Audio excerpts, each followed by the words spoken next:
L-Ajruport Internazzjonali ta' Malta kompla jirreġistra aktar suċċessi fix-xahar ta' Lulju, inkluż bitkabbir fin-netwerk tar-rotot b'5 linji tal-ajru ġodda li wassal biex aktar minn miljun passiġġier għaddew minnu fit-tluq jew waslit tagħhom f'dan il-perjodu. Stqarrijiet mill-Malta International Airport tenniet li t-titjib fil-konnettività kif minn Ġunju bdew joperaw il-Lot Polish, il-Qatar Airways u l-SAS Scandinavian Airlines ralu ajruport Malti konness ma' total ta' 109 destinazzjonijiet. Jirriżulta li fl-ewwel 6 xhur tas-sena r-reġjun bl-aktar konnessjonijiet baqa' dak tan-nofsinhar tal-Ewropa li kien responsabbli għal 35% tat-titjiriet li telqu minn jew waslu hawn. Fl-istess perjodu l-konnessjonijiet lejn destinazzjonijiet fit-Tramuntana u l-Lvant tal-Ewropa wkoll raw tkabbir fuq is-sena l-oħra.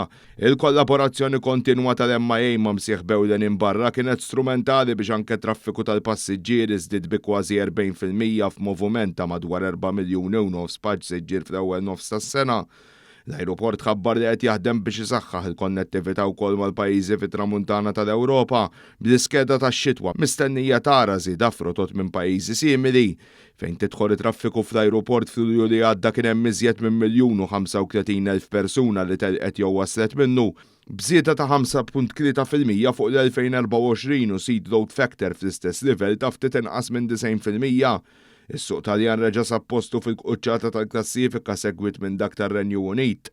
Sa dan it-tant ħabbar ukoll li issa l-passiġġieri se jkunu jistgħu jivvjaġġaw waqt li jġorru kontenituri sa massimu ta' 2 litri fil-hand luggage tagħhom għalkemm għandhom jiċċekkjaw ir-regoli f'ajruporti barra anke għax ir-revoka għadha mhux adottata kullimkien fl-istess Unjoni Ewropea.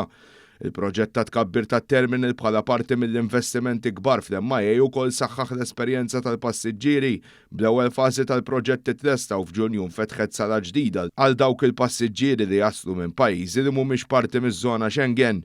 Il-kumpanija qalet li issa tħares il qudiem għat-tieni parti ta' dan il-proġett jiġifieri tkabbir tat-terminal lejn il-Lvant.